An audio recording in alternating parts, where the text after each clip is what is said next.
everyone, this is Jerry with the Celluloid Collective, and today we're going to talk about some Kodak TRI-X pan from the 70s and 80s. Let's get started.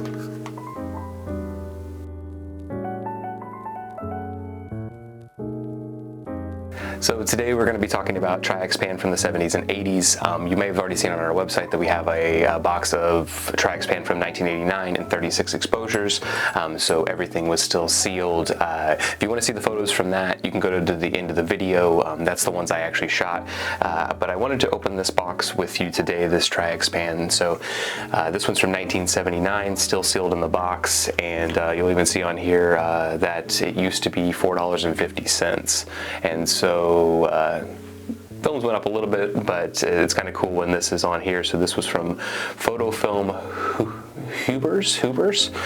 So not exactly sure where this came from or who had it before us, but this is a 20 exposure roll, and so we're going to open it here in just one second. But in doing these Will It Develop series, we had a couple people from the community, a couple people that we saw on Reddit and things like that, and from the Instagram, that were saying it'd be nice to know more about the process of what's actually getting captured than just technical specs.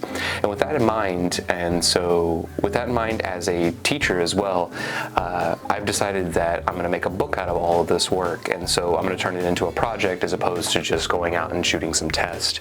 And so I'm going to capture my neighborhood, which I've lived in. This is the longest I've lived in any neighborhood in my life, and so I've lived in this neighborhood for about 8 years, and I'm going to just photograph it on all these different film stocks. And so I've been photographing it for the last 8 years, but on the expired film stocks, I think that's something interesting about it, because if we weren't doing what we're doing here, most of this would just end up in the trash. And I've realized through shooting a lot of expired film over the last year, getting ready for this series, excuse me, that most of this film stock still works. There'll be a little inconsistencies and things like that, but that part I actually really like about it. And so with that in mind, I'm gonna kind of shift a little bit more away from the technical specs, because at this point it's 40-50 years old, so the technical specs are a little outdated anyway. And I'm going to start talking about more about what the process behind coming up with a project idea and kind of executing that vision to get it out to people. And so I'm also going to start printing the photos. So at the end of the day, you're going to see actual printed images, and then I'll fill the screen with also the digital. Oops, excuse me. And but with that being said, if you have any questions about any of those kind of things that are more technical, just drop them in the comments, and we usually put together an article over on our website as well, where we cover a little bit more of the technical aspects of the film stock. So if that's something you're really into, I encourage you to go over there, drop a comment, all those kind of things. Last thing before we jump into this is we do need your help.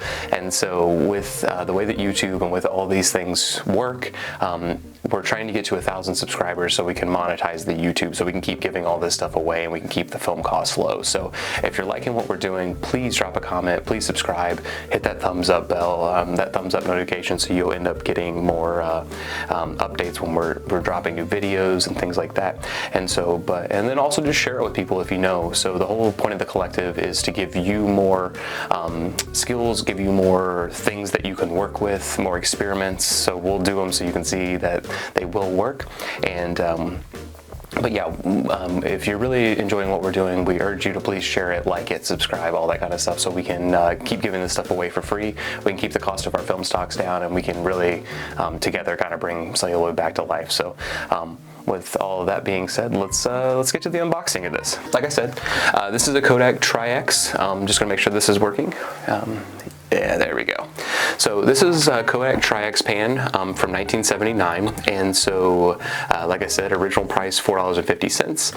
The TX was for the TRI-X, 135. So if you've seen 135 on other film stocks, that is 35 millimeters. So sometimes it's just written that way. And then the dash 20 was for 20 exposures. If you're using one of ours from 1989, that's for sale in the store. I only have one of this. We're going to look at this together. At the time of recording this, I think there's still 8 or 9 rolls of this, and then we're working to get about 50 more rolls in stock. So no guarantees, so pick it up while you can.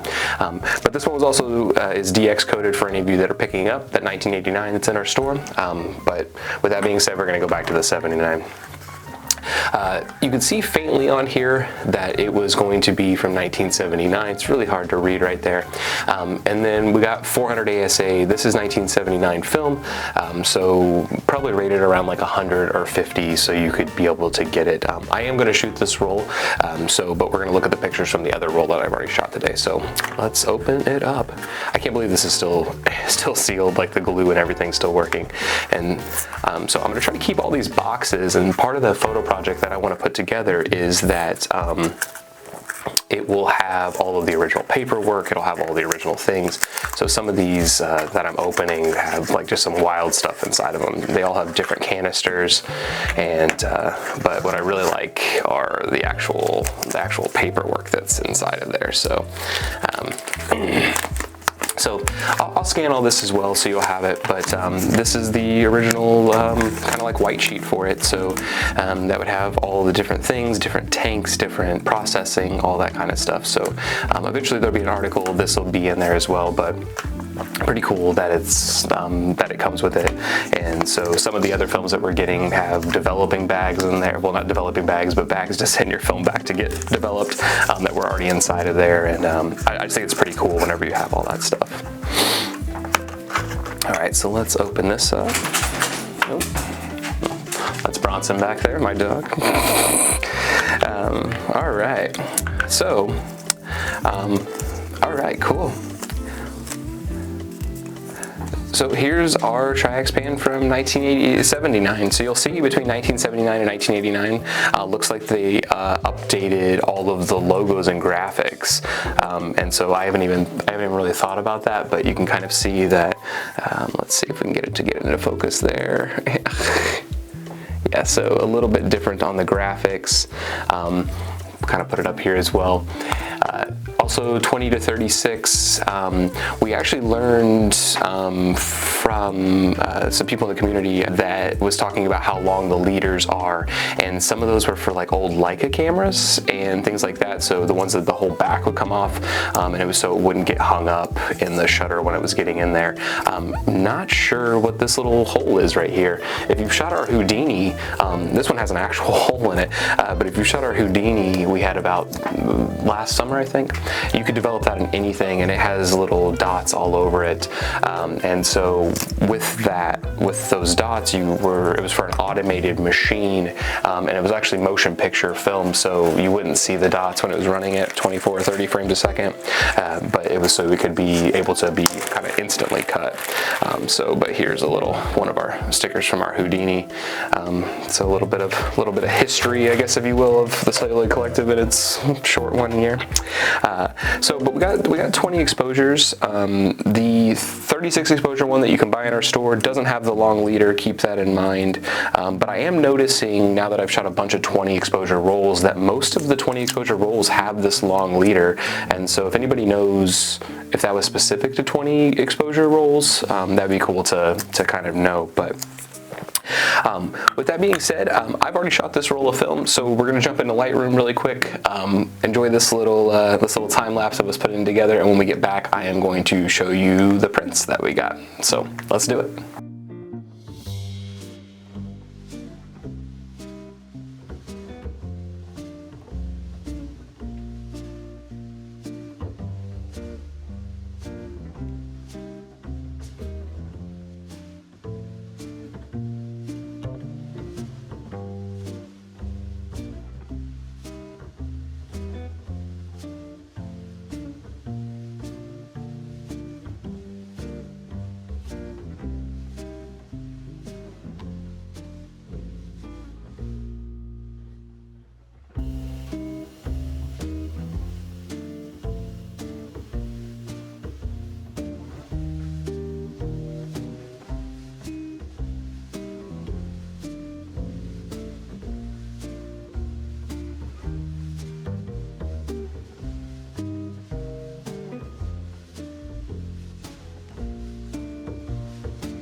So you saw when we were developing everything and getting it all kind of squared away in Lightroom, you're going to have heavy grain. This is ISO 400, and so for these rolls that are for sale, 1989, 36 exposures, ISO 400 was the stock, but we're the ones that you're going to look at right now that I printed and everything, those were at ISO 100. The ones we just showed with the developing and with the Lightroom stuff, that was also at ISO 100. So it's about 3.5, 4 decades, and so our kind of general rule of thumb that we've been playing with for most of this stuff is if it's every decade, open up a stop. You can develop it kind of the same thing.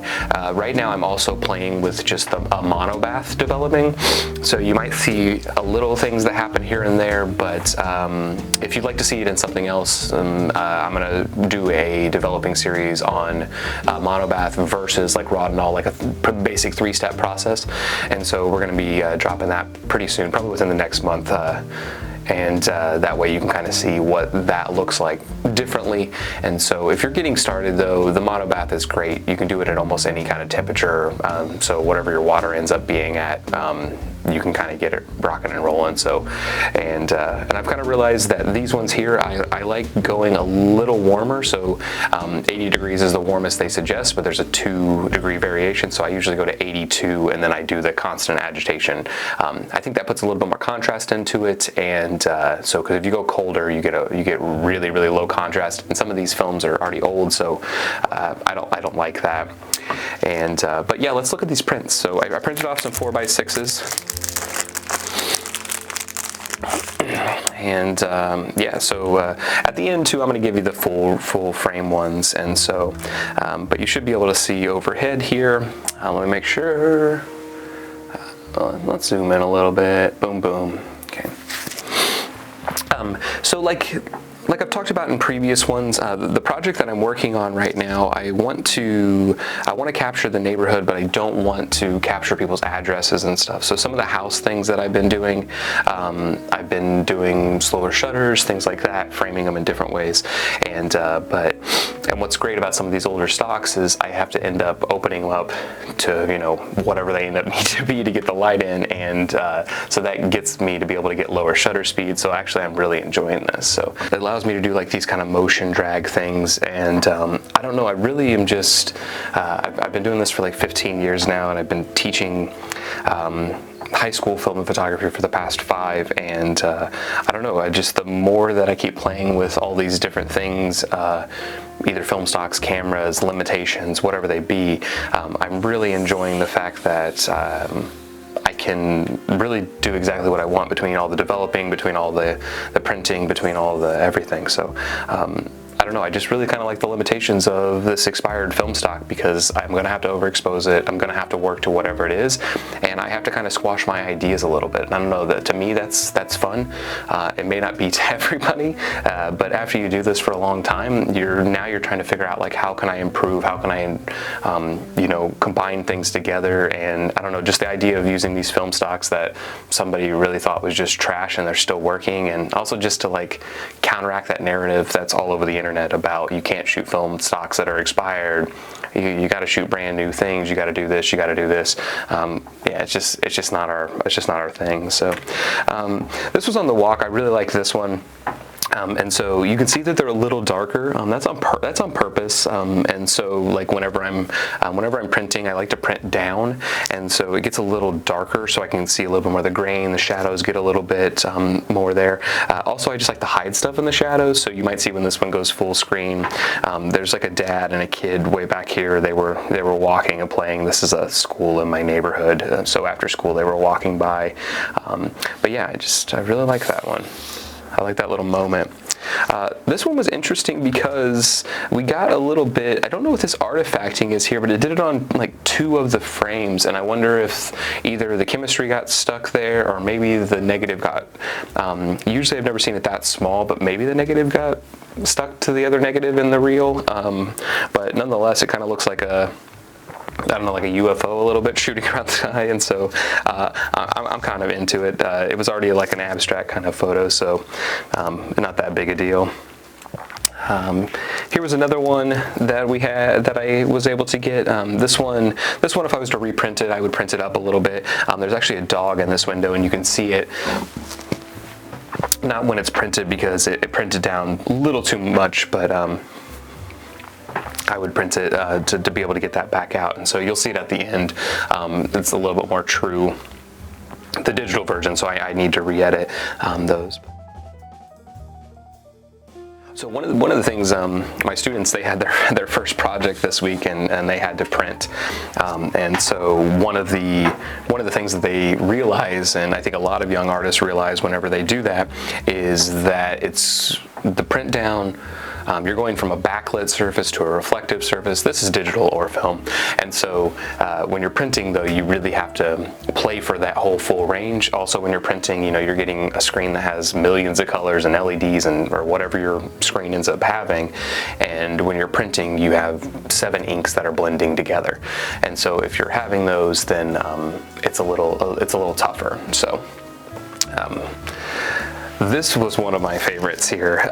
Like the sun was almost completely set, and you can just see that there's a little hint of it in there, but like that slow drag and stuff, and that was just where like a house met it. And then I'm kind of playing with this where I push the shutter and I bring the camera down and almost use it as a paintbrush. And so this was one of my faves that I was able to get. Put that up there. Here's another one. This was on our dog walk. This is my wife, Bronson, that you heard kind of frump out of here a minute ago, but he's just right out of frame. And so, but I like this kind of like heavy contrast with the sun setting over here on the street, and like everything kind of went dark over here. This one over here, I'd probably play with the editing just a little bit more for the actual print, but other than that, I'm pretty happy with it. Here's another one of those with like the little artifacting here, and so you'll see, here's the 2 of them. Yeah, so we have this one, and then we have this one, and so I don't know. It's you're shooting old film. There's things that might be on it. There might have been something on the camera, but this looks like a chemistry thing. So I'm wondering if something just sat a little longer. Maybe something got stuck on there.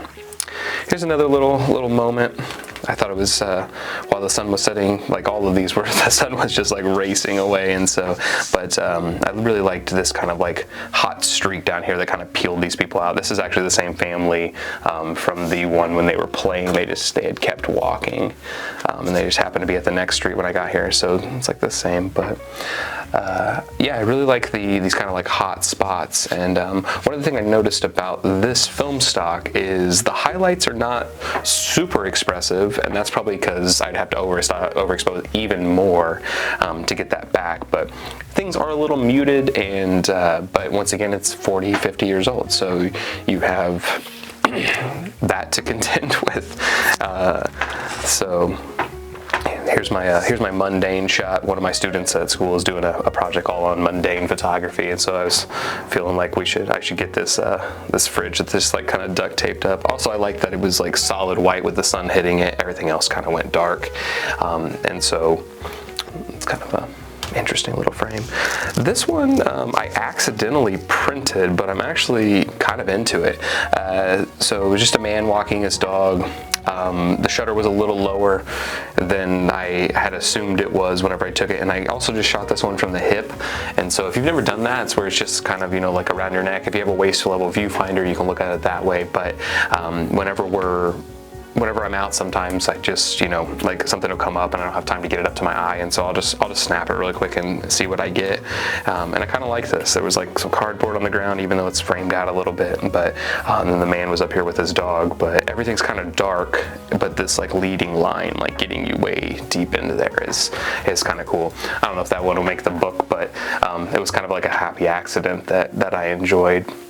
So, but yeah, these are about 10 of them that came out. So 10 on 36 roll, like for 40-year-old film. yeah, I wish we had more of it, and because I want to shoot more on it, and so we're gonna try to find some more of it, I think, and because it seems like it's been a big hit, and the grain on this old TRI-X is very pronounced, and so you can very much see it, which is what I love about it. It's like I'm not trying to trick you into thinking it's something else. I'm also overexposing it. You might be overdeveloping it to try to get the stuff that you want out of it, and that's what I love about this old expired film, is it's really just manipulate it to whatever you want. So with that being said, check out our store. You can buy this film and a bunch of others. We're going to have everything that we get and we put on this series, if we have extra rolls of it, will be for sale, even if it doesn't work.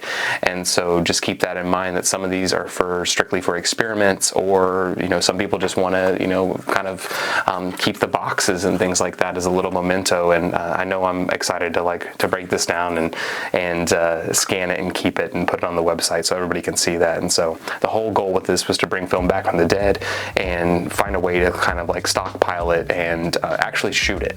And so we're not interested in it just sitting on a shelf. I'm interested in actually getting some images out of it, seeing what's happening, and sharing that with you all. So if there's a specific stock you have in mind, let us know. Or if you have a roll that's sitting around and you want us to test it out and see if we can bring it back from the dead, really doesn't matter the process. We'll figure out how to do it. And if not, we'll still have a cool little story that we can share with you about the history and all those kind of things. So with that being said, I hope you have a wonderful day wherever you're at in the world. Do something nice for everybody, and take care of yourself. Like, subscribe, all that kind of fun stuff, and leave us a comment if there is something else about this process of this book that I'm making that you would like to know. Any of the technical things, any of the actual logistics of putting the book together, and we can kind of capture that whole process so you can feel more confident in putting your practice to work. So I hope you have a great day, and we'll see you next time.